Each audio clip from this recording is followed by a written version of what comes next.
Kaibigan, habang tirik na tirik ang araw ngayong Marso ng 2026, napakadaling isipin na ang matinding init na nararamdaman natin ay dulot ng El Niño.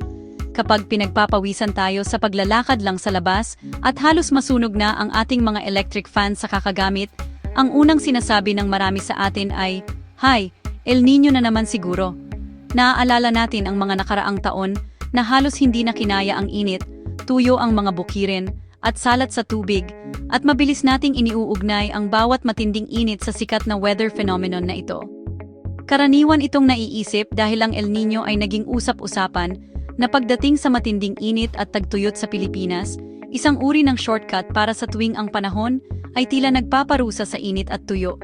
Gayunpaman, mahalaga para sa atin na maunawaan na hindi bawat mainit na araw o kahit isang serye ng napakainit na linggo ay automatikong nangangahulugang bumibisita sa atin ng El Niño.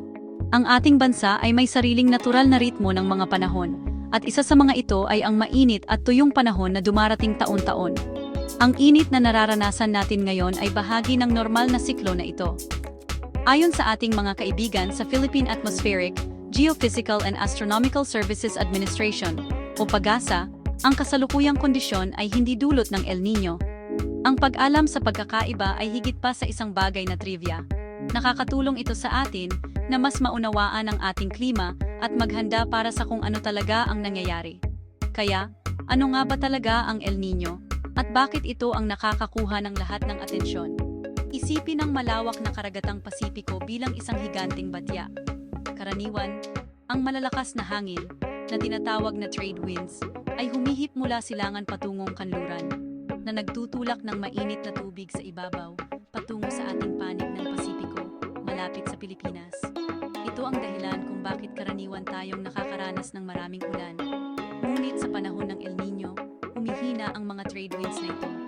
Kapag nangyari iyon, ang mainit na tubig na karaniwang nakapaloob malapit sa ating bansa ay nagsisimulang kumalat pabalik sa gitna at silangang bahagi ng karagatang Pasipiko. Ang malaking pagbabagong ito ay nagpapalit ng mga pattern ng panahon sa buong mundo, at para sa atin, madalas itong nangangahulugang mas kaunting ulan. Ang pagkaantala na ito ang susi sa pag-unawa sa kapangyarihan ng El Niño. Ang kakulangan ng mainit at mamasa-masang hangin na umaakyat malapit sa ating mga isla ay humahantong sa mas kaunting ulap, at dahil dito, mas kaunting ulan. Ito ay maaaring magresulta sa mahabang panahon ng tagtuyot o maging matinding tagtuyot. Mas matindi ang init ng araw dahil mas kaunti ang ulap na humaharang sa mga sinaglito at nagiging tuyot ang lupa. Ito ang kombinasyon ng nabawasan na pag-ulan at tumaas na temperatura na nagiging dahilan upang maging seryosong alalahanin ng El Niño para sa ating mga magsasaka, ating supply ng tubig, at ating sariling kalusugan. Ito ay isang matinding bersyon ng tag-araw, mas matindi kaysa sa karaniwan nating nararanasan sa panahong ito ng taon. Para lubos nating maunawaan ang ating panahon, kailangan nating malaman ang tungkol sa El Niño Southern Oscillation, o ENSO. Ito ang malaking siklo ng klima na may tatlong magkakaibang yugto: El Niño, La Niña, at ENSO neutral. Napag-usapan na natin ang El Niño, na siyang mainit na yugto. Ito ay parang isang natutulog na higante sa karagatan, na nagigising at nagdudulot ng gulo sa pamamagitan ng paglilipat ng mainit na tubig palayo sa atin, na humahantong sa mas tuyong kondisyon. Isipin ito bilang isang panahon kung saan ang mga ulap ng ulan ay nagpasya na magbakasyon ng malayo sa Pilipinas, na iniiwan tayo sa ilalim ng napakainit at walang awa na araw sa loob ng maraming buwan. Sa kabaligtaran naman ay ang La Niña, na kilala bilang malamig na yugto. Sa panahon ng La Niña, mas nagiging malakas ang trade winds kaysa sa karaniwan. Ang malalakas na hangin na ito ay nagtutulak ng mas maraming mainit na tubig patungo sa ating bansa, na nagpapataas nito sa kanlurang Pasipiko. Ang lahat ng labis na mainit at mamasa-masang tubig na ito ay humahantong sa mas maraming pagbuo ng ulap at, hulaan mo, mas maraming ulan kaysa sa karaniwan. Ito ang dahilan kung bakit ang mga kaganapan ng La Niña ay madalas na nauugnay sa malawakang pagbaha at mas mataas na panganib ng pagguho ng lupa, lalo na sa mga bulubunduking lugar. Kung ang El Niño ay isang panahon ng tagtuyot, ang La Niña ay isang panahon ng pagbuhos ng ulan. Ngayon, paano naman ang panahon sa pagitan ng dalawang matinding ito? Iyan ang tinatawag nating ENSO-neutral phase. Gaya ng ipinapahiwatig ng pangalan, ito ay kapag ang mga kondisyon sa karagatang Pasipiko ay normal o neutral. Ang temperatura ng ibabaw ng dagat at ang trade winds ay hindi naman labis na mainit o labis na malamig. Kumikilos sila ayon sa inaasahan.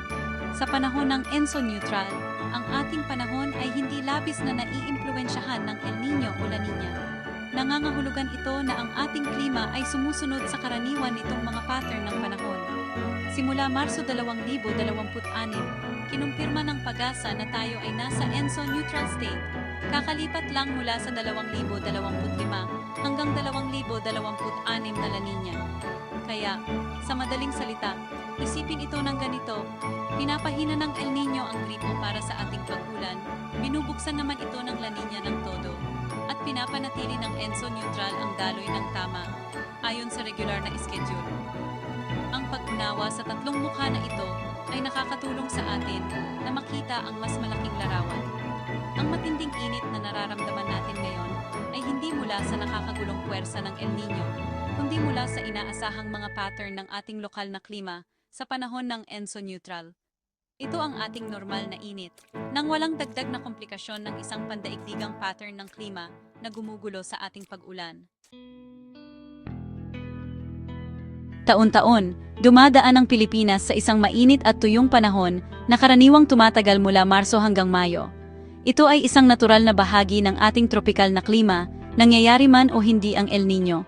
Ito ang panahon ng taon na madalas nating tinatawag na tag-init, kahit na sa teknikal na paraan, ay mayroon lamang tayong tag-ulan at tag-araw. Ang panahong ito ay nailalarawan sa pamamagitan ng mas kaunting bagyo, mas kaunting pag-ulan, at unti-unting tumataas na temperatura habang papalapit tayo sa Abril at Mayo. Mas direkta ang posisyon ng araw sa kalangitan, kaya mas matindi ang pagtama ng sinag nito sa atin, na humahantong sa pakiramdam ng alimuot na alam natin.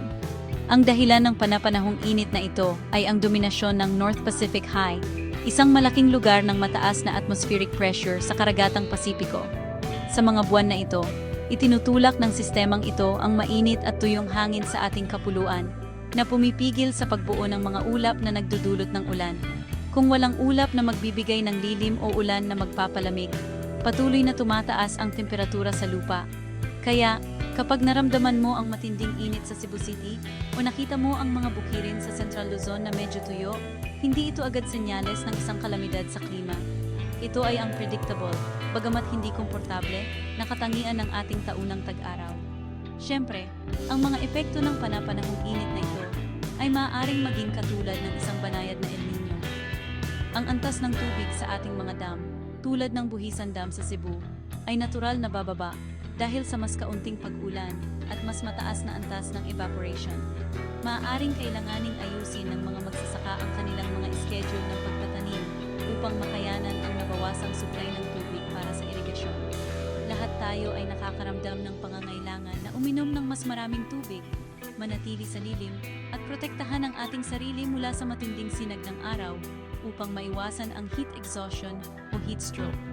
Ito ang mga hamon na kinakaharap natin bawat taon sa panahon ito, kahit sa ilalim ng kasalukuyang ENSO-neutral na kondisyon. Ang mahalagang pagkakaiba, gayunpaman, ay nasa tindi at tagal. Ang isang regular na tag-araw ay nagdudulot ng mga hamon, ngunit ang isang kaganapan ng El Niño ay nagpapalala ng mga ito. Sa panahon ng El Niño, ang tagtuyot ay maaaring magsimula ng mas maaga, tumagal ng mas matagal, at maging mas matindi. Ang kaunting pag-ulan ng isang normal na tag-araw ay maaaring maging halos walang pag-ulan sa loob ng maraming magkakasunod na buwan. Ang bahagyang, mas mababang antas ng tubig sa mga dam ay maaaring maging kritikal na mababa, na nagbabanta sa supply ng tubig para sa milyon-milyong tao sa Metro Manila at iba pang sentro ng lungsod. Ang isang regular na tag-araw ay isang hamon na inaasahan natin. Ang El Niño ay isang krisis na dapat nating paghandaan. Kung ang matinding init ay mula sa ating normal na tag-araw o pinalalakas ng El Niño, ang epekto nito sa ating pang-araw-araw na buhay ay napakatotoo at nangangailangan ng ating atensyon. Para sa ating mga magsasaka, ang kakulangan ng ulan ay isang pangunahing alalahanin. Sa panahon ng karaniwang tagtuyot, maaari silang umasa sa mga sistema ng irigasyon o malalim na balon. Gayunpaman, Sa isang matagal na tagtuyot na dulot ng El Nino, ang mga pinagmumulan ng tubig na ito ay maaaring matuyo ng tuluyan. Nakita natin ito sa mga nakaraang kaganapan, kung saan ang malalaking lugar ng lupang agrikultural sa mga probinsya tulad ng Isabela at Cotabato ay nasira, na humantong sa malaking pagkalugi sa mga pananim na palay at mais at nakaapekto sa seguridad ng pagkain ng ating bansa. Ang ating supply ng tubig ay isa pang kritikal na lugar. Sa Metro Cebu, alam ng mga residente ang pagkabalisa na dulot ng mga ulat ng pagbaba ng antas ng tubig sa mga pinagmumulan ng Metropolitan Cebu Water District. Sa panahon ng regular na tag-araw, maaaring may mga panawagan para sa pagtitipid ng tubig. Ngunit sa panahon ng isang malakas na El Nino, ang sitwasyon ay maaaring lumala sa rasyon ng tubig, kung saan ang mga kabahayan ay nakakakuha lamang ng tubig sa loob ng ilang oras sa isang araw. Nakaapekto ito sa lahat mula sa pang-araw-araw na kalinisan hanggang sa operasyon ng mga negosyo. Ganoon din sa Angat Dam, na nagbibigay ng karamihan sa tubig ng Metro Manila. Ang matinding pagbaba ng antas nito ay isang pambansang alalahanin na nagpapakita ng ating kahinaan sa matagal na panahon ng tagtuyot. Pagkatapos ay mayroong direktang epekto sa ating kalusugan at kapakanan. Ang matinding init ay naglalagay sa lahat sa panganib, lalo na ang mga bata at matatanda. Ang mga sakit na nauugnay sa init, tulad ng heat cramps, heat exhaustion, at ang napakapanganib na heat stroke ay nagiging mas karaniwan. Kailangang magtrabaho ng mas mahirap ang ating mga katawan upang manatiling malamig, na maaaring maging isang pagsubok sa puso at iba pang organo. Ito ang dahilan kung bakit patuloy na ipinapaalala sa atin ng mga opisyal ng kalusugan na uminom ng maraming tubig. Iwasan ang matinding aktibidad sa ilalim ng araw sa tanghali, magsuot ng magaan na damit, at manatili sa malamig at lilim na lugar hanggat maaari. Mahalaga ang mga pag-iingat na ito bawat tag-araw, ngunit nagiging tagapagligtas ng buhay ang mga ito sa panahon ng El Nino. Sa huli kaibigan, ang pag-unawa sa pagkakaiba sa pagitan ng ating taunang mainit na panahon at isang tunay na kaganapan ng El Nino ay mahalaga para sa tamang paghahanda. Ang init na nararamdaman natin ngayon ay bahagi ng normal na ritmo ng ating klima.